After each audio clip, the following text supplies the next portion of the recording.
ये जो दुनिया है ना दुनिया, ये एक नहीं 3 दुनिया है। सबसे ऊपर स्वर्गलोक जिसमें देवता रहते हैं, बीच में धरती लोक जिसमें आदमी रहते हैं, और सबसे नीचे पाताल लोक जिसमें कीड़े रहते हैं। আমাদের মুসলমানদের যেমন দুইটা জগৎ আছে, ইহলোক আর পরলোক, তেমনি হিন্দু পুরাণ মতে আছে 3টা জগৎ, স্বর্গ, মর্ত আর পাতাল। স্বর্গ হইল যেখানে দেবতারা থাকে, আর মর্তে আমরা সবাই মানুষ, জীবজন্তু, গাছপালা সব থাকি। পাতাল হইল যেখানে থাকে সাপ, পোকামাকড়, দৈত্য, দানব এরা। मैंने व्हाट्सएप पे पढ़ा था। সাপকে আমরা বলি নাগ। আর নাগাল্যান্ড হচ্ছে এমন একটা জায়গা যেখানে অনেক সাপ থাকে। এইটা হইল একটা মেটাফোর, মানে রূপকের মাধ্যমে বোঝানো হচ্ছে আর কি। তো আজকে আমরা একটা আলোচিত ওয়েব সিরিজ নিয়ে কথা বলবো, যেটার নাম হচ্ছে পাতাল লোক।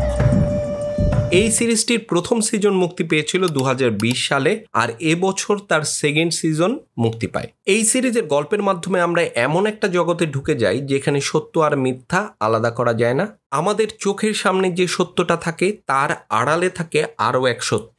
সেই সত্যটি ধীরে ধীরে আমাদের সামনে প্রকাশ পায় পাতাল লোক সিরিজটির গল্পের মাধ্যমে।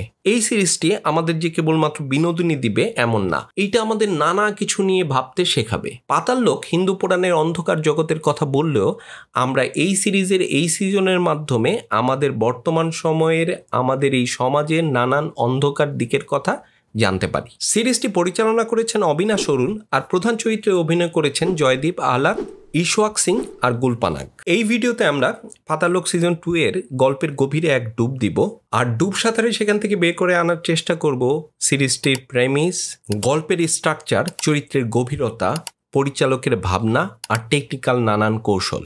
Are you ready? Let's go. পাতাল লোক হচ্ছে একটি ক্রাইম থ্রিলার জনরার ওয়েব সিরিজ, যার গল্পটা শুরু হয়েছে দিল্লি থেকে। প্রথমে আমরা দেখি নাগাল্যান্ডে একটা গুরুত্বপূর্ণ পলিটিক্যাল লিডার খুন হন, আর তার তদন্তের দায়িত্ব পান ইমরান আনসারি। অন্যদিকে হাতিরাম চৌধুরী খুঁজতে থাকে এক নিখোঁজ শ্রমিককে। পরবর্তীতে দেখা যায় এই দুইটা কেসের মধ্যে একটা লিঙ্ক আছে, আর সেই লিঙ্কটা নাগাল্যান্ডের সাথে যুক্ত। कल नागालैंड जाना है सुबह। নাগাল্যান্ড হচ্ছে ভারতের উত্তর পূর্ব দিকের একটা স্টেট। এই রাজ্যে মূলত নাগা উপজাতির বিভিন্ন গোষ্ঠী বসবাস করে। নাগা জনগোষ্ঠী বহু বছর ধরে তাদের স্বাধীনতা আর স্বায়ত্তশাসনের জন্য সংগ্রাম করে আসছে। তো তদন্তের স্বার্থে হাতিরাম আর আনসারিকে সেখানে যেতে হয়। সেখানকার রাজনীতি, সামাজিক বৈষম্যর বিরূপ পরিস্থিতিতে তাদের পড়তে হয়। সাথে সাথে চলতে থাকে তাদের দুইজনের নানান ব্যক্তিগত আর ইডিওলজিক্যাল দ্বন্দ্ব, আর এর মধ্য দিয়ে গল্প সামনের দিকে আগায় যায়। এখানে গল্প বলার ধরনটা ছিল নন লিনিয়ার। ফ্ল্যাশব্যাক আর বিভিন্ন চরিত্রের দৃষ্টিভঙ্গির মাধ্যমে প্লটটি ধীরে ধীরে প্রকাশ পায়। এই সিজনের গল্পটা অনেকটা পাজল সলভের মতো। এখানে গল্পের ব্যাপ্তি এত বিশাল ছিল যে মেইন প্লটের সাথে আরও অনেক সাবপ্লট, অনেক চরিত্র যুক্ত হয়। হাতিরাম চৌধুরী আর আনসারি তাদের ইনভেস্টিগেশনের মাধ্যমে ধীরে ধীরে সেই পাজলগুলো সলভ করতে থাকে। প্রতিটা এপিসোডের শেষে ক্লিপ হ্যাঙ্গারগুলোতে একটু শক থাকে। গল্পের গতিকে সামনে আগায় নেওয়ার জন্য সেগুলো খুব কাজে দেয়। আবার কিছু কিছু জায়গায় গল্পের গতিকে ডেলিভারিটলি কমিয়ে দেওয়া হয়েছে। যেমন ধরেন, যখন কোনো চরিত্রের ব্যক্তিগত জীবনের গল্প বলা হয় কিংবা কোনো ইমোশনাল সিন আসে, এই সময়টায় গল্পটা একটু পজ নেয়, ক্যারেক্টার ইমোশনের সাথে দর্শকদের কানেক্ট হওয়ার একটা সুযোগ দেয়। আবার যখন গল্পের গতি বাড়ে তখন স্বাভাবিকভাবেই সাসপেন্স আর উত্তেজনা বাড়তে থাকে। দর্শক জানতে চায় এরপর কি হবে, কিভাবে রহস্যের জট খুলবে। এই বৈচিত্র্যতা থাকার কারণে আমাদের কাছে গল্পটা একঘেয়েমি লাগে না। মূল কথা হচ্ছে পাতাল লোক সিরিজের গল্পের গতি আর তালকে খুব সচেতনভাবেই নিয়ন্ত্রণ করা হয়েছে। কখন গতি বাড়াতে হবে, কখন গতি কমাতে হবে, এটা পরিচালক খুব ভালোভাবেই জানতেন। আর এ কারণেই এই সিরিজের গল্প দর্শকদের শেষ পর্যন্ত ধরে রাখতে পারে আর আমাদের মধ্যে একটা গভীর ইম্প্যাক্ট ফেলে। সঠিক বলেছেন একদম। এই সিরিজে হাতিরামকে শুধুমাত্র অপরাধীর সাথে ফাইট করতে হয় এমন না, তাকে সমাজের সাথেও ফাইট করতে হয়। সমাজের করাপশন, সিস্টেমের ভুলগুলোর সাথেও সে ফাইট করে। কিন্তু হাতিরামের সবচেয়ে বড় যুদ্ধটা কিন্তু তার নিজের সাথে। সে একজন ফ্রাস্ট্রেটেড পুলিশ অফিসার। সে সিস্টেমে চেঞ্জ আনতে চায় কিন্তু পারে না। তার ভেতরে একটা মোরাল ডিলেমা কাজ করে, ন্যায় আর অন্যায়ের মধ্যে সে কাকে বেছে নেবে। এই ইন্টারনাল কনফ্লিক্টটা তার চরিত্রকে আরও হিউম্যান করে তোলে। পাশাপাশি সিজন 2 এ নাগাল্যান্ডের পলিটিক্যাল ইস্যুগুলো খুব ইম্পর্টেন্ট হয়ে ওঠে। লোকাল পলিটিক্স, ইনসার্জেন্সি এগুলো গল্পের কনফ্লিক্টকে আরও অন্য লেভেলে নিয়ে যায়। ন্যাশনাল ইন্টারেস্ট আর লোকাল পলিটিক্সের মধ্যে একটা টেনশন তৈরি হয় যেটা গল্পের গতিপথকে চেঞ্জ করে দেয়। এইটা দর্শকদের শুধুমাত্র এন্টারটেইন করে না, আরও অনেক কিছু নিয়ে ভাবতে শেখায় দিল্লি আর নাগাল্যান্ডের মধ্যে যে কালচারাল কন্ট্রাস্ট আছে সেটা নিয়ে, ভারতীয় রাষ্ট্রের আর্থসামাজিক প্রেক্ষাপট, তার শ্রেণী বৈষম্য, আঞ্চলিক বৈষম্য, জাতিগত ও সাংস্কৃতিক সংঘাত আর রাজনৈতিক অস্থিরতা, এইসব কিছুই আমরা পাতাল লোক সিরিজটা দেখলে কিছুটা আন্দাজ করতে পারি। পাতাল লোক সিরিজের বেশ কয়েকটি প্রধান চরিত্র আছে, কিন্তু মেইন ফোকাস যাদের উপর থাকে তাদের নিয়ে একটু বিস্তারিত কথা বলি। প্রথমে আসি হাতিরাম চৌধুরী সম্পর্কে। হাতিরাম চৌধুরী ইন্সপেক্টর যমুনাপাড় থানায়। হাতিরাম চৌধুরী এমন একটা চরিত্র যে দীর্ঘদিন ধরে পুলিশে চাকরি করতেছে। এখন সে দিল্লির আউটার যমুনাপাড় থানার ইন্সপেক্টর। তদন্তের কাজে মাঠ পর্যায়ে তার দীর্ঘদিনের একটা অভিজ্ঞতা আছে, পাশাপাশি নৈতিকভাবে সে অনেক শক্তিশালী। পুলিশে চাকরি করা সত্ত্বেও বেআইনি কোনো কাজ উনি করেন না। আনসারি চরিত্রটাও একই রকম। গত সিজনে আনসারি হাতিরাম চৌধুরীর আন্ডারেই কাজ করতেন। এই সিজনে আমরা দেখি আনসারি আইএএস পাশ করে পুলিশের বড় কর্মকর্তা হয়ে গেছে, মানে কাগজ কলমে এখন আনসারি হাতিরামের বস। সবার সামনে পুলিশের র্যাঙ্কটা ঠিকঠাক মতো মেনটেন করলেও নিজেদের মধ্যে তারা গুরু শিষ্যের যে ব্যাপারটা আছে সেটা ঠিকই আছে। তারা দুজন মিলে নাগাল্যান্ডে যায় আর তাদের যে তদন্তের কাজটা সেটা একসাথে করতে থাকে।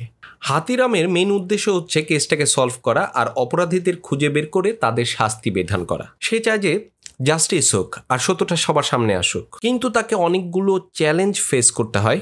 সব থেকে বড় চ্যালেঞ্জ হলো সিস্টেমের ভেতরে থাকা করাপশন। পুলিশ ফোর্সের ভেতরে, পলিটিক্যাল সিস্টেমের ভেতরে দুর্নীতি এমনভাবে ছড়িয়ে আছে যে অনেস্টলি কাজ করা খুবই কঠিন।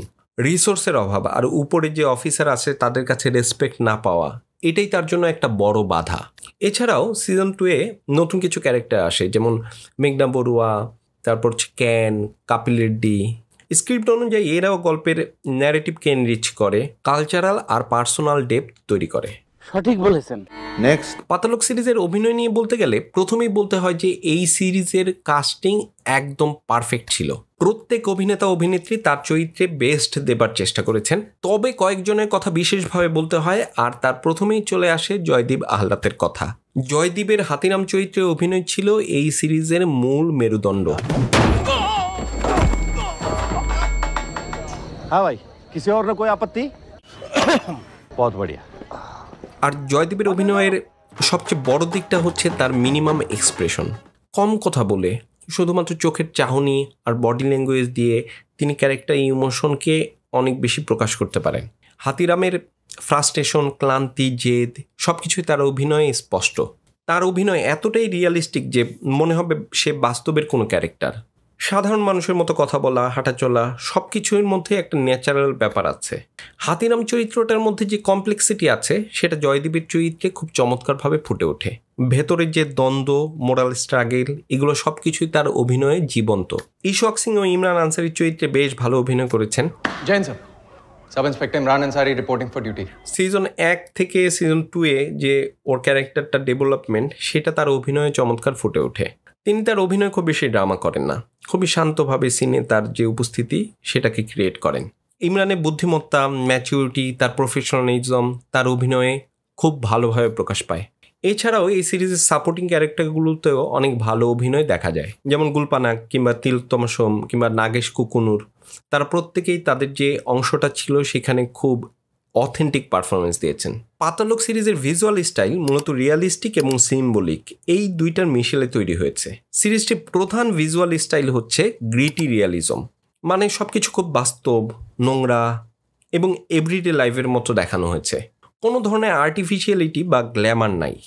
দিল্লি আর নাগাল্যান্ডের যে লোকেশনগুলো, রাস্তাঘাট, পুলিশ স্টেশন সব কিছু অনেক অথেন্টিক আর আনপলিশড। এই রিয়ালিজম গল্পের ক্রাইম থ্রিলার জনরার সাথে খুব ভালোভাবে যায় আর গল্পের ভেতরে ঢুকতে দর্শকদের এক ধরনের সাহায্য করে। পাতালক সিরিজটির মিউজিক নিয়ে যদি বলতে হয় তাহলে এর মিউজিক শুধুমাত্র দৃশ্যগুলোকে আরও বেশি প্রাণবন্ত করে এমন না, এটা গল্পের থিম, চরিত্র এবং তার সোশ্যাল কমেন্ট্রি এই সব কিছুকে একসাথে বেঁধে রাখতে সাহায্য করে,